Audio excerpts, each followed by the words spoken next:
If you ask most people how democracy began, they will paint you a very specific picture.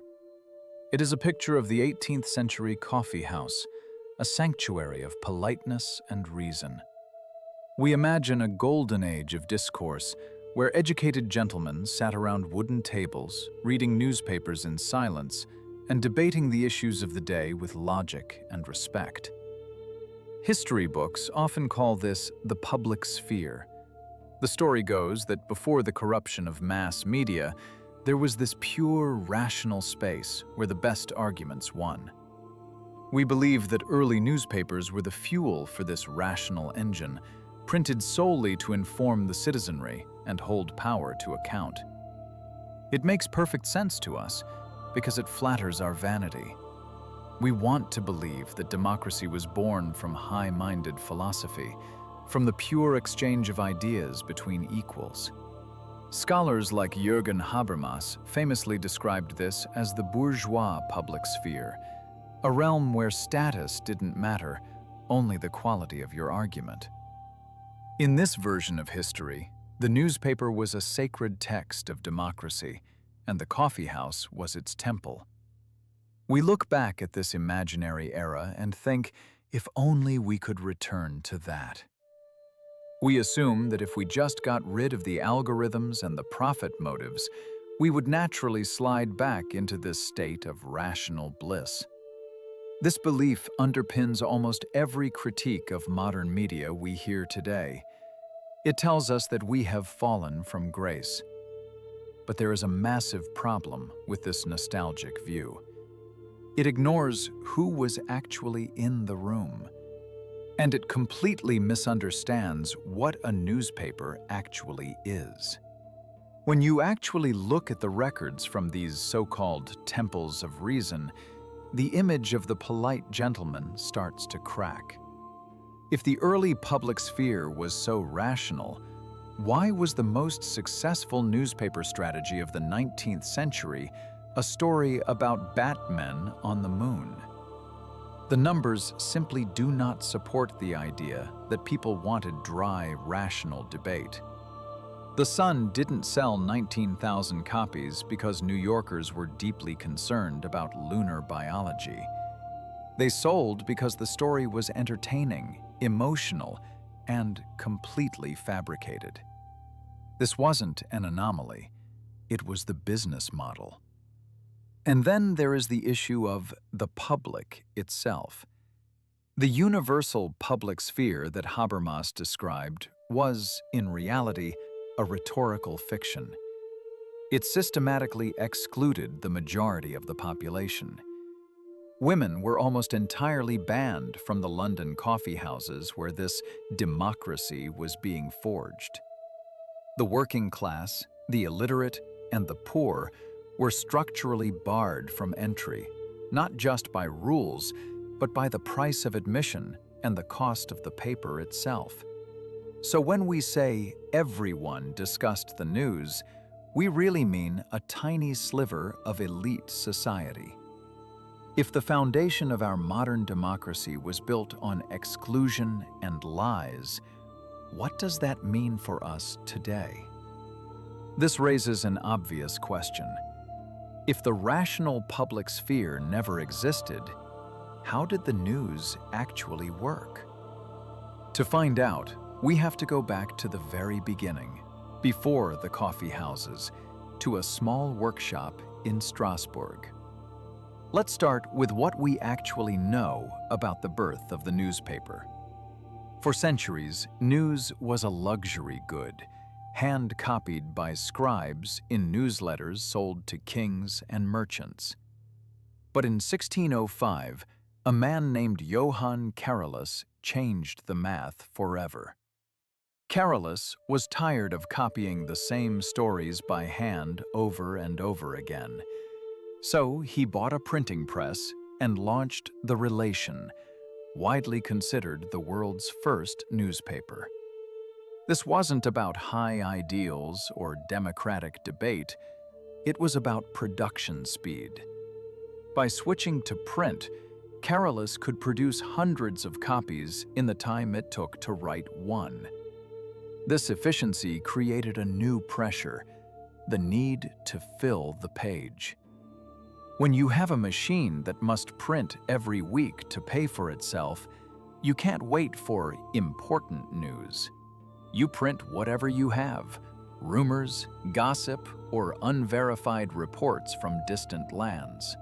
The medium itself prioritized volume over verification from day one. But here is where it gets interesting: how these papers were actually consumed. Fast forward to 18th century London. We have this image of private, silent reading, like scrolling on a phone. But paper was expensive due to taxes, sometimes costing a significant portion of a daily wage. So people didn't buy papers, they bought access. In the coffee house, one copy of a newspaper became a broadcast mechanism. A designated reader, often a young boy or a man with a booming voice, would stand on a table and read the news aloud to the room. This wasn't a feed, it was a performance. Your morning coffee was the original Twitter, but louder. If the crowd didn't like a story, they would shout it down. If a story was boring, the reader would skip it. This meant that even in the so-called rational era, the news was curated by the immediate emotional reaction of the mob. The feedback loop was instant and brutal. But the biggest myth of all concerns how we write the news today. Journalism students are taught the inverted pyramid, the idea that you put the most important facts at the top of the story. The legend says this was invented during the American Civil War. We are told that telegraph lines were so unreliable that reporters had to shout the main facts first before the line was cut. It is a heroic story of truth under fire. But when historians actually looked at the newspapers from the Civil War, the pyramid was rarely the standard. While you might see it in a few official dispatches, like the one announcing the assassination of Abraham Lincoln, the vast majority of reports from the front lines were rambling, chronological letters that buried the lead in the fifth paragraph. So where did the modern news style come from? It wasn't the battlefield. It was a shift in technology and industry. In the mid-19th century, the rise of news agencies like the Associated Press required neutral facts at the top, so that papers of any political leaning could use the same wire report efficiently. By the 1890s, this became the ultimate tool for capitalism. Editors realized that readers in a rushing industrial city didn't have time to read a 2,000-word letter. They needed the headline instantly so they could decide whether to buy the paper. The inverted pyramid wasn't just a technological necessity, it was a sales pitch. It was designed to grab attention in a saturated market. And this brings us back to the moon hoax. The editor of The Sun, Benjamin Day, didn't care about the truth of the moon. He cared about the penny press model, selling papers for 1 cent instead of 6. To make a profit at 1 cent, he needed massive volume and advertising. And to get massive volume, he needed stories that appealed to everyone, the literate and the illiterate, the rich and the poor. He needed viral content. And that is when the reality sets in. The public sphere wasn't a place, it was a weapon.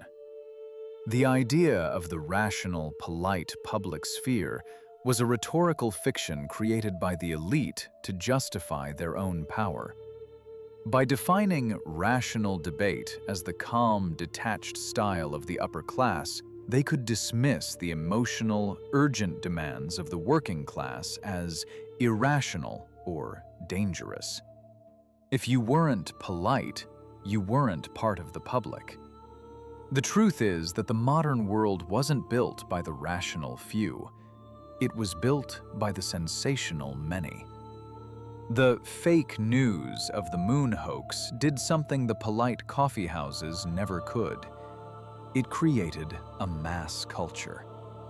It proved that information could travel sideways to everyone instantly.